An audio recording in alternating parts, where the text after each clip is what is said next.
O que é identidade, afinal de contas? Não é aquele documento que fica na sua carteira que eu estou falando, mas quem nós somos, o que nós representamos, a quem nós representamos. O sociólogo Stuart Hall escreveu sobre a falta da identidade na pós-modernidade. Pós-modernidade é este período cultural que nós estamos vivendo. Período cultural marcado pela tecnologia, pelas redes sociais, pelo acesso à informação. Ao mesmo tempo, diz ele, que isso é algo positivo, é também algo negativo no sentido de que a gente perdeu aquela sensação de pertencimento. A gente já não se sente pertencendo a algo, mas nos encontramos fragmentados. Por quê? Antigamente, a gente sabe que a estrutura familiar, por exemplo, era algo muito sólido. A ideia do jantar na mesa, a ideia de justamente sermos aqueles que estavam a tomar conta uns dos outros o tempo todo, a própria estrutura patriarcal de pai, mãe e filhos, isso a gente percebe que no mundo pós-moderno está de certa forma desfragmentando, se perdendo. Esses valores, eles se diluíram, como vai dizer o próprio Bauman. Hoje a nossa geração, ela é uma geração mais fluida, que se sente pertencendo a todo mundo. Você hoje pode conhecer a cultura do outro lado do mundo. Você pode obter informações de maneiras mil sobre a maneira de se viver em qualquer lugar do planeta. Isso, ao mesmo tempo, lhe dá a oportunidade de conhecimento, mas lhe tira o senso de pertencimento. A frase, então, de hoje em dia é: somos cidadãos do mundo. Não pertencemos a nada que nos traga a sensação de enraizados, de perda de liberdade. E em nome desse carpe diem, em nome desse justamente senso de liberdade, é que o homem e o ser humano está perdendo a sensação justamente de pertencer a alguma coisa. Por que identidade? Porque identidade é aquilo que você representa. Tem a ver com aquilo que você viveu por toda a sua vida e construiu enquanto personalidade. Identidade tem a ver com valores que nós herdamos, valores que nós adquirimos da nossa família, dos nossos pais, da nossa escola, da construção enquanto indivíduos que nós carregamos. E eu estou aqui para falar para vocês justamente uma identidade muito especial, que é justamente o tema de João no capítulo 3. A identidade a que nós pertencemos. Eu convido você a ler comigo o texto que diz assim: vede que grande amor o Pai nos tem concedido, o de sermos chamados filhos de Deus, o que realmente somos. Por isso o mundo não nos conhece, porque não o conheceu. Amados, somos filhos de Deus, e ainda não se manifestou o que havemos de ser. Mas sabemos que quando Ele se manifestar, seremos semelhantes a Ele, pois o veremos como Ele é.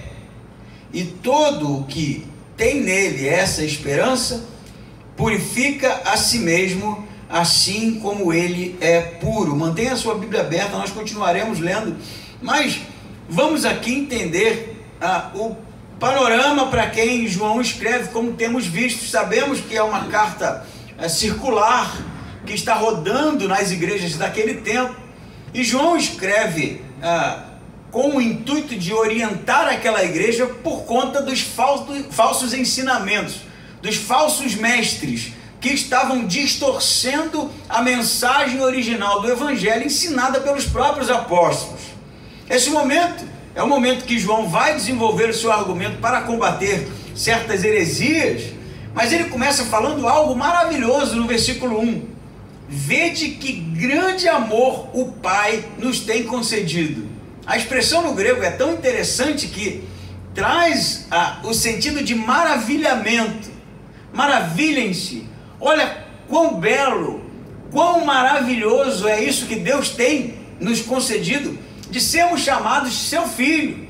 Então, é muito peculiar em João, ele usa essa linguagem todo o tempo, filhinhos, filhinhos, porque ele, na verdade, quando escreveu essa epístola, já era um ancião, já era um senhor, alguém vivido, alguém experienciado, alguém com uma experiência de vida vasta, e está aqui como que um pai, ensinando realmente essa igreja o valor que era ser feito filho de Deus. Ele vai dizer mais, ele diz, somos chamados filhos de Deus, e ele ainda dá uma salientada, o que realmente somos. Não há dúvida de que João está dizendo para aquela igreja que eles agora são filhos realmente de Deus. E ele vai dizer mais, o mundo não nos conhece, porque não o conheceu. João, quando fala e usa a expressão cosmos no grego, cuja tradução é mundo, ele não está falando necessariamente de um mundo perdido que carece de experimentar este amor que ele está falando.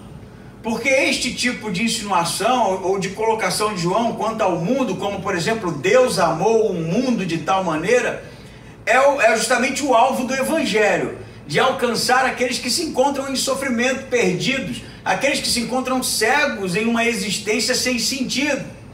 Mas o mundo ao qual João se refere aqui é o mundo mau, é o mundo como um sistema que realmente a imoralidade, uma vida de promiscuidade, de pecado, de distanciamento de Deus, marca, sela. Esse mundo não nos conheceu, João vai dizer. É como se João estivesse dizendo para a igreja assim, vocês foram feitos filhos de Deus, Deus concedeu esse amor maravilhoso, mas não espere reconhecimento do mundo, não vai haver. Por quê? Porque eles não conheceram a Deus, e se eles não conheceram a Deus, eles não vão conhecer vocês. E ele vai dizer, versículo 2, amados, somos filhos de Deus, mas isso ainda não se manifestou de maneira plena, ou melhor, e ainda não se manifestou o que havemos de ser. Ele vai trabalhar aqui um conceito muito falado no Novo Testamento do sim, mas ainda não. Você é filho de Deus, todo aquele que creu em Jesus e convidou ele para ser salvador pessoal seu, todo aquele que se realmente entregou a Cristo confessando a sua condição de pecado, esse foi feito filho de Deus. Mas ele vai dizer, porém, embora nós sejamos filhos, nós ainda não fomos transformados a ponto de sermos idênticos no sentido de pureza a ele, porque isso ainda vai acontecer. Então você é feito filho, mas uma transformação completa ela vai acontecer ainda. Há uma progressão na caminhada cristã, há uma progressão na vida com Deus, de maneira que vai haver um dia que nós seremos de fato semelhantes a ele. É o que ele vai dizer aqui, ó. Ele continua, mas sabemos que quando ele se manifestar, ele está falando da segunda vinda de Jesus, quando Jesus vier, seremos semelhantes a ele, porque nós o veremos como ele é. E ele conclui então essa porção, e todo o que tem nele essa esperança, qual esperança? Esperança de que nós estamos caminhando numa progressão no sentido de sermos cada vez mais semelhantes a Jesus, até chegar um dia em que nós veremos ele face a face, e então seremos transformados de maneira plena. Mas a esperança é algo justamente que traça a nossa rota. A esperança é justamente aquilo que traça a nossa trajetória. Ele vai dizer, e todo o que tem nele essa esperança purifica a si mesmo, assim como ele é puro. É interessante essa expressão em João, porque purifica a si mesmo, principalmente em português, né? A gente sabe que o Novo Testamento não foi escrito em português, foi escrito em grego koiné, um grego que se falava 2000 anos atrás, que não se fala mais. Então há todo um estudo para a aproximação da nossa língua para os termos usados aqui. Então, purificar-se a si mesmo, não pense que é algo voltado para uma espécie de ritual de purificação, ou um esforço em guardar certas leis ou mandamentos, ou certos passos que devem ser dados para realmente eu não pecar. Não é isso que João está falando. João está falando que aquele que tem esperança em Jesus, que tem esperança da transformação, ele anda numa progressão no sentido de cada vez parecer menos, ou melhor, mais com ele e menos com nós mesmos. A ideia aqui é, pense você, eu falei sobre identidade, cada vez mais a nossa identidade vai mudando, cada vez mais a nossa identidade vai sendo transformada, até o dia em que realmente nos encontraremos com Ele, até o dia em que seremos semelhantes a Ele. E o ponto aqui é, realmente precisa haver uma progressão na vida daquele que crê. O cristianismo não é algo estacionário, não é algo que faz com que eu viva uma vida lutando contra o pecado, porque a gente pensa muitas vezes que ser cristão é receber aquela enxurrada de ataques, né? De tentações, e a gente fica se defendendo o tempo todo para não pecar, para não cair, e a gente vive uma luta, né? Tem gente que gosta da luta contra o pecado, e a vida não é isso. Na verdade, o cristianismo fala que o pecado em si não é interessante mais, não me interessa mais, não é algo que realmente eu coloque as minhas atenções. O que me interessa agora é justamente caminhar na esperança de ser parecido com Jesus. É algo progressivo, é algo que trabalha no sentido do aperfeiçoamento. E como é que eu penso? Nós podemos ser aperfeiçoados, podemos ser cada vez mais purificados, que é a expressão que João trabalha aqui, é realmente estando envolvido com o reino de Deus, é realmente estando envolvido com esse Cristo maravilhoso, é realmente entendendo que agora a nossa natureza não é a mesma mais. Mas você vai me perguntar, como assim, José? Sua natureza não é mais a mesma? Depois que você se tornou cristão, você deixou de ser homem, ser humano?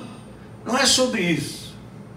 É sobre aquilo que se torna importante na sua vida, prioridade na sua vida, aquilo que lhe arranca, suspiros de paixão. A gente sabe o que é isso quando se trata de coisas, objetos da nossa paixão, objetos dos nossos desejos. A gente se apaixona o tempo todo por projetos, por novidades, por pessoas. A gente se apaixona por lançamentos, a gente se apaixona. Quem nunca aqui experimentou a sensação de estar ansioso por algo que irá acontecer, ou que você irá conseguir, ou que você irá comprar, e aquilo toma a sua mente, né? Na hora de dormir você começa a planejar, caramba, né? Não vejo a hora de botar a mão naquele carrão, né? Não vejo a hora de terminar aquela obra, né, Rogério? Rogério viu isso, né? Não vejo a hora de conseguir aquela promoção. Sabe aquilo que toma a nossa mente, os nossos pensamentos, que nos envolve? A nova natureza é sobre isso. Não é mais sobre carro, sobre casa, sobre paixonites. É sobre justamente aquilo que o Evangelho fala, encontrar o que de mais precioso pode haver na existência humana. Encontrar aquilo que pode fazer com que a nossa vida tenha um sentido muito maior do que viver para os desejos dos nossos corações, que são pueris, passageiros, que na verdade não nos levam a lugar nenhum, porque a gente sabe que o objeto dos nossos desejos, quando conquistado, deixa de ser um objeto dos nossos desejos e passa a ser uma coisa banal, sem sentido, sem importância. Quem nunca sonhou por algo ou com algo, e quando conseguiu, meses depois aquilo não era novidade mais, você já estava pensando em o que desejar agora e como substituir aquilo que estava realmente como desejo, mas que já foi conseguido. O reino de Deus não é isso. Ser feito filho de Deus não é isso. É ter algo mudado na alma. E agora tudo aquilo que faz sentido para você é realmente colocar o seu coração naquilo que tem valor para a eternidade. Ser feito filho de Deus, eu poderia resumir, é viver para a eternidade, porque o homem foi feito para a eternidade. Disse C.S. Lewis que o homem tem um vazio, e quando eu falo homem eu estou falando ser humano, a raça humana, que não pode ser preenchido com nada a não ser Deus. Você pode até discordar de mim, mas você sabe que o vazio existe. Eu sei que existe. Eu já vivi isso. Você sabe que existe um vazio. Você sabe que existe uma ausência. E a gente fica correndo atrás igual tolo. E a gente fica rodando numa espiral eterno, tentando realmente sanar essa dor que existe na alma do homem, mas que realmente não pode ser tamponada com nada. Mas João está dizendo, quando você é feito filho de Deus, quando você encontra aquilo que é realmente o que vai trazer sentido à sua existência, você caminha na esperança realmente de encontrar-se um dia com Cristo, de ter a sua vida como um todo, aparentemente inclusive, ou esteticamente inclusive, transformada por Ele. Amém? Amém ou não amém, gente? Amém. Pois é, ele continua falando no versículo 4, algo bem interessante. Ele diz assim: todo o que vive habitualmente em pecado, vive em rebeldia contra a lei, pois o pecado é rebeldia contra a lei. E bem sabeis que ele se manifestou para tirar os pecados, e não há pecado nele. Todo que permanece nele não vive pecando. Todo que vive pecando não o viu nem o conheceu. Filhinhos, ninguém vos engane. Quem pratica a justiça é justo, assim como ele é justo. Quem vive habitualmente no pecado é do diabo, pois o diabo peca desde o princípio. Para isso, o Filho de Deus se manifestou, para destruir as obras do diabo. Esse trecho é um trecho complexo até, porque é importante a gente entender que João está dizendo, embora a minha versão diga que aquele que está em Cristo não vive habitualmente no pecado, como se você não vivesse produzindo pecados o tempo todo. O que o grego diz, na verdade, é que aquele que está em Cristo não peca. Essa é a afirmação de João. Quem está em Jesus não peca. E ele diz, e aquele que peca é filho do diabo. Caramba, não concordo. Não foi eu que inventei isso não. Eu estou só lendo. O que João quer dizer com isso? Será que João está dizendo realmente que o cristão não peca? Não pode, né? Primeiro que a gente sabe que isso não é verdade.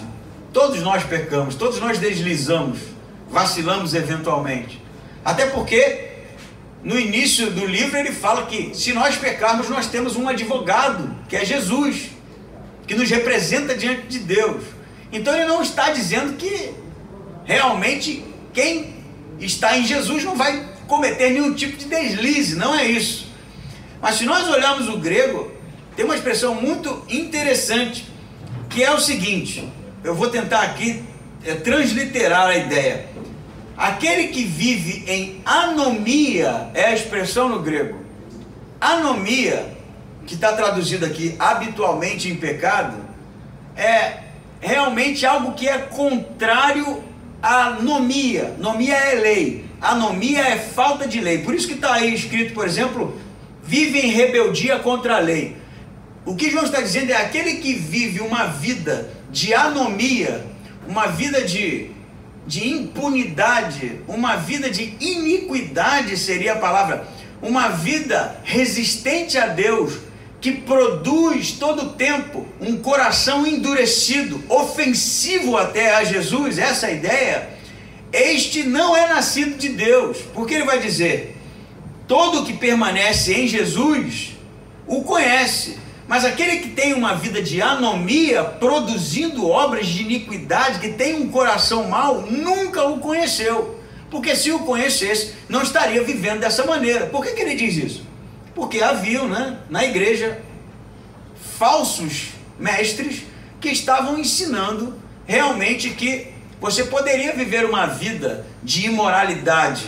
Isso não tinha problema nenhum, porque se você já havia sido iluminado a ponto de conhecer a Deus em uma instância misteriosa até, de nada valia o corpo, você poderia fazer com ele o que você quisesse. Por isso que João está dizendo que não adianta dizer que conhece ele, se você vive uma vida de imoralidade, de anomia, de rebeldia contra ele. Isso é interessante dizer porque, para João, nesse trecho que nós lemos, só tem dois tipos. o que produz justiça, esse está em Jesus, e o que produz iniquidade. E produzir aqui é como produzir mesmo, é como plantar, regar e colher frutos de justiça, ou melhor, plantar, regar e colher frutos de iniquidade, de um coração mau. Por que ele fala que é filho do diabo? Ele vai dizer, porque o diabo, ele pecou desde o início. E a ideia aqui é que ele realmente tem um coração obstinado em produzir coisas ruins. Tem um coração obstinado em ser resistente a Deus. Tem um coração obstinado em negar que há realmente, de fato, a necessidade de Deus na vida do homem. E todo aquele que vive desse jeito não procede de Deus. Por que não procede? Porque está sendo resistente àquilo que é a única coisa que pode fazer diferença na sua vida, Deus. Então todo aquele que nasce de Jesus está em Jesus e produz frutos de justiça. O que é produzir frutos de justiça? É uma pergunta, né? E você vai dizer para mim, é andar eticamente, moralmente bem, não é? Fazer coisas certas. Ok, sim, frutos de justiça. Justiça realmente tem a ver com, em português principalmente, ser justo, ser verdadeiro, honesto, ser bom, ser alguém que pratica ou que toma decisões certas. Mas no grego tem um sentido muito interessante. A palavra justiça no grego vem de dikaiosin, que tem a ver com fidelidade a Deus. É uma aliança que é fiel a Ele, que continua realmente, apesar dos pesares, apesar de todos os acontecimentos contrários, apesar de tudo que pode ser algo que impeça tantas vezes ou tente impedir o nosso relacionamento com Ele, a gente avança. Frutos de justiça é ser realmente alguém que está aliançado com Deus e continua cada vez mais, dia após dia, progressivamente estreitando o relacionamento e sendo fiel ao amor que Ele realmente distribuiu gratuitamente para nós. Perceba que andar certinho não é suficiente, não é sobre andar certinho. Hitler andava certinho no universo dele. Se você perguntasse para ele, tivesse oportunidade, ele ia dizer que estava fazendo certo. Ou você acha que ele na cabeça dele estava realmente entendendo que aquilo era uma imoralidade sem tamanho? Não, eles estavam purificando a Alemanha, não é isso? Quem leu a história sabe que eles eram ideológicos. Aquilo para eles era uma verdade. Eu estou usando esse argumento, né, e ele é até um tanto agressivo, para que a gente entenda que muitas vezes no nosso universo, na nossa cabeça, a gente acha que viver uma vida corretinha é o suficiente para a gente realmente ser olhado por Deus com bons olhos. É óbvio que praticar coisas boas é muito melhor do que praticar coisas ruins, mas isso realmente não é suficiente para fazer com que a gente tenha um relacionamento com Deus. Porque se a gente viver do nosso jeito, tentando fazer as coisas certas, segundo as nossas regras, e no final do dia a gente colocar na balança, a gente vai ver que a gente faz muito mais coisas erradas do que certas. Esse tipo de régua de medir não funciona. Não funciona. A gente sabe muito bem que há uma tendência no homem a fazer coisas ruins, a pensar coisas ruins, a dizer coisas ruins, a realmente ofender e às vezes ter um sentimento até de morte pelo outro. Não é assim que nós somos? Quem é que fica o dia todo cantando musiquinha dos Smurfs? Feliz da vida. Quando o outro te dá uma fechada no trânsito. Quando o motoqueiro, né, Wagner, entra na sua frente para entregar a pizza e ainda sai empinando. Ninguém fica feliz aqui com isso não, né? Quando você está na fila do mercado e alguém fura a sua fila. Quando tem ali a marcação do distanciamento por causa do Covid e o cara está respirando no seu pescoço. A gente fica irritado. A gente tem vontade de dar um soco na cara de um, não tem não? Ou é só eu? Será que é só o pastor que é assim? Ah, mas pastor é assim também. Eu só não sou grande o suficiente para fazer isso. Isso pode terminar bem ruim para mim, né? Mas vontade eu tenho. Então, se eu ponho na balança, no final do dia, a minha justiça pessoal, eu estou ferrado. Vai pesar para o outro lado. Então, será que andar produzindo frutos de justiça, que o texto está falando é sobre isso? É sobre a nossa justiça própria? Não é. É sobre ter uma vida que coloca todas as nossas expectativas em Deus. É sobre cada vez mais buscar um relacionamento com Ele, porque é só se relacionando com Ele que vai fazer com que a gente realmente tire o piano das costas. Porque o Evangelho é justamente uma oferta de amor de Deus para pegar todos os nossos pecados e jogar no fundo do mar e não se lembrar mais dele. Vê o que João fala aqui, ele diz, versículo 5, e bem sabeis que ele, Jesus, se manifestou para quê? Está escrito aí, tirar os pecados. Tirar. A beleza do Evangelho não é viver vida de regras religiosas, não posso, não devo. É justamente entender que quando você tem um encontro com Jesus e deseja isso, todos os seus pecados são perdoados. Todos. Todos quais você? Todos, até os que você ainda não cometeu. Deus não quer saber do seu pecado. Deus não quer saber da sua iniquidade. Ele quer saber justamente de trazer você para um relacionamento com Ele. Ele quer perdoar, Ele quer religar, Ele quer reconstruir, Ele quer refazer. Por isso que João está dizendo para essa igreja aqui, que produzir frutos de justiça é entender que Jesus carregou os pecados sobre Ele, Ele destruiu as obras do diabo. Ele não quer mais saber disso, Ele quer justamente estreitar o relacionamento com a gente, e assim, estreitando o relacionamento, produziremos frutos de justiça. Produziremos realmente numa caminhada de intimidade, coisas que são valorosas. Então, o produzir aqui é estar nele. É estando nele que se produz. Não é vivendo nenhum tipo de religiosidade dos 10 passos, das 10 regras, dos 10 leis, do não pode, do não deve. Não é sobre isso mais. É sobre ter prazer em outra coisa, é sobre aceitar o convite de transformação, é sobre aceitar o convite do relacionamento que realmente está para Cristo como um presente de amor. Ele continua falando, né? Ele diz, versículo 9, eu acho que é a parte mais interessante do texto, e eu vou chocar você agora, lhe prometo que vou. Ele diz assim, aquele que é nascido de Deus não peca habitualmente, na minha versão, pois a semente de Deus permanece nele, e ele não pode continuar no pecado, porque é nascido de Deus.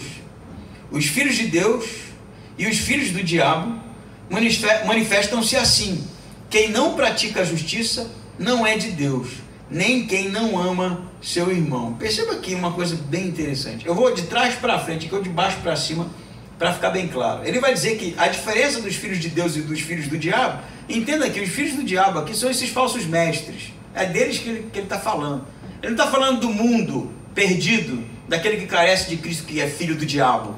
Não é isso que ele está dizendo. Está aqui aqueles caras lá que estavam dentro da igreja, que estavam ensinando coisa errada, que eram resistentes a Jesus, que negavam inclusive a divindade de Cristo, eram esses filhos do diabo, que diziam que pecado não era problema, que podia haver uma vida de moralidade. É sobre isso que ele está falando. Ele vai falar, a diferença dos filhos do diabo e dos filhos de Deus é a justiça, é produzir justamente essa vida de relacionamento estreito, de aliança com Ele.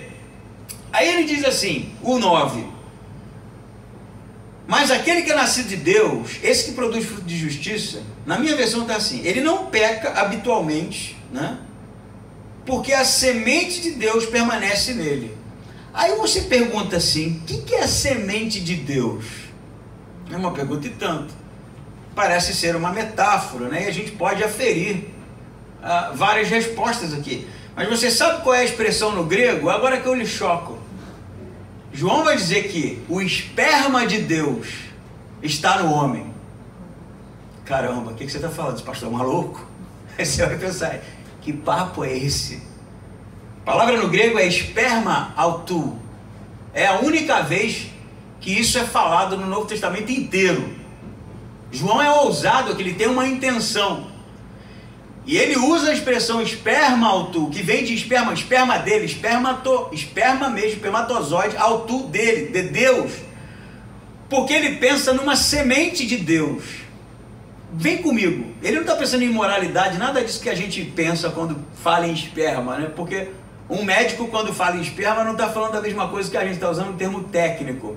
E João está usando um termo técnico para dizer que Deus, quando nos faz filho dele, não é só um joguinho de palavras. Não é só uma metáforazinha simbólica. Deus, quando nos faz filho dele, é como se nós fôssemos realmente filhos físicos, naturais, gerados de Deus. Entendeu isso? Por isso que ele usa esperma. Nascidos de Deus. Não é uma metáfora mais. É uma realidade. Você que se encontrou com Jesus, que chamou ele, convidou ele para entrar na sua vida, que recebeu ele como Senhor e Salvador seu, é feito filho natural de Deus. Deus olha para você como eu olho para o meu filho Lucas de 7 anos, ardendo de amor, ardendo de paixão e desse sentimento que existe entre um relacionamento pai-filho, mãe-filho, que é saudável. A gente está vendo aí hoje um momento especial do casal Thalia e Mike, ou Mike e Thalia, né? Eu falo sempre Thalia e Mike, errado, né? Porque a Thalia é maior. Aí eu falo Thalia e Mike. Aí eu vou consertar isso, eu tenho treinado, é Mike e Thalia, né? Uma vez o Wagner também me deu uma chamada. Por que você fala sempre Marisa primeiro? Porque a Marisa é mais braba. Aí eu falo sempre Marisa primeiro, o Wagner depois, né? Porque, né? Então, a gente percebe esse momento, Thalia e Michael, Mike e Thalia, se você preferir, que vem apresentar o bebê, o filhinho, a filhinha deles, né? Porque é especial. Eu vejo as fotos lá, né? E a menina lá com fraldinha, né? 4 meses, 5 meses. Mas o que me marca não é nem tanta foto dela, porque ela é linda. É a foto dos dois, com cara de babão. O Mike assim, né? Aquele olhinho chega brilhando. Não sei se não é o flash, porque todas as fotos estão assim. Aquele olhinho brilhando, né? A Thalia, aquela cara de bobona. Porque a gente é apaixonado pelos nossos filhos, não é isso? O sentimento não dá para descrever. A gente sabe, vocês sabem do que eu estou falando, né? Não dá para descrever. Meu filho dá uma tossida, eu movo o universo. Ele já vem, ele remédio de novo. Porque eu quero ver ele bem o tempo todo. Eu amo tanto que a maneira de eu expressar isso é cuidando dele de uma maneira que é, às vezes, até irritante para ele, né? Deixa o papai te dar um cheiro. Já está com 7 anos, não quer deixar mais o papai dar um cheiro. Sai pra lá com essa barba, né? Só quer abraçar a mamãe agora. Mas por que eu fico atrás dele, cheirando aquele menino o tempo todo? Porque é um amor abissal. Eu não sei te dizer porquê, eu só sei que eu só quero isso, só penso nisso, eu amo. Sabe o que o João está falando? Que aquele que recebeu Jesus, que está em Cristo, é feito filho natural de Deus. A semente de Deus, o espermatos, está nele. Entende isso? Por isso o amor de Deus por nós é algo absurdo. Não pense em Deus como um juiz terrível, que fica colocando fardo sobre as pessoas, que fica testando e punindo o pecador, que fica, né, realmente louco para mandar mais uma praga, mais um coronavírus para destruir a vida das pessoas. João não está dizendo isso. João está dizendo que o convite de Deus é um convite de amor magnífico, especial, que além de fazer com que a gente se sinta amado genuinamente, nos transforma. Sabe por quê? Porque o amor transforma. O amor transforma. E o Evangelho é sobre o amor. Eu vou contar para você uma história, o pessoal da igreja aqui já ouviu centenas de vezes, né? Mas eu estou ficando velho, eu já nem lembro se contei ou se não contei. Quando eu cursava o bacharel em teologia, o meu professor de teologia contou uma história de um professor dele, que este professor dele tinha uma amizade muito especial por um casal, e ele sempre ia na casa deles. Eles eram mais velhos, né? E um dia o marido desse casal, dessa mulher, né, que era um casal muito especial para ele, faleceu. Então, tempos depois, ele foi visitá-la. Ela bem velhinha, uma anciã já. E eles conversando, né, relembrando as histórias. E ela então falou: você quer ver a primeira carta de amor que meu marido me escreveu? Falei, claro, adoraria ver. Aí ela foi lá no quarto, trouxe uma caixinha de sapato velha, cheia de papéis amarelados, e tirou então uma folha dobrada, bem velha, e entregou para ele. Quando ele abriu, tinha uma equação matemática. Ele olhou, né? Pensou, ela já está velhinha, né? Se confundiu, pegou o papel errado. Ele falou, não, a senhora não trouxe a carta de amor, a senhora falou, a senhora trouxe uma equação de matemática. Que ela falou, pois é, essa é a primeira carta de amor que ele escreveu para mim. Aí ele falou, mas eu não entendi. Aí ela contou a história. Ela disse que quando era estudante, eles eram da mesma sala, e ela estava com dificuldade justamente naquela matéria. Então, o rapaz, que depois se torna seu marido, oferece uma ajuda, né? Sem intenção, era só técnica, só para orientá-la. E aí foi então, nesse encontro, ela foi nesse encontro para aprender a matemática, e aquele papel ela guardou, como sendo o primeiro encontro deles, que vieram a se casar e viveram uma vida inteira juntos. E essa era a carta de amor. E aquele homem, aquele professor de teologia, saiu daquela visita, daquele encontro com ela, pensando, né? E ele chegou a uma conclusão, que é justamente o que eu quero fechar aqui, a nossa história. A Bíblia não é um livro de regras. A Bíblia não é um livro de como se viver bem. Não é um conto de fadas. A Bíblia, o Evangelho, é uma carta de amor, escrita pelo próprio Deus, revelando o seu coração para nós. A Bíblia é a folhinha com a equação de matemática. É o primeiro encontro. O Evangelho é o convite a esse relacionamento de amor. Qual é a sua identidade? Eu não sei, mas eu sei qual é a minha. Eu sigo a cada dia para parecer mais com o Cristo que me amou. Amém? Amém.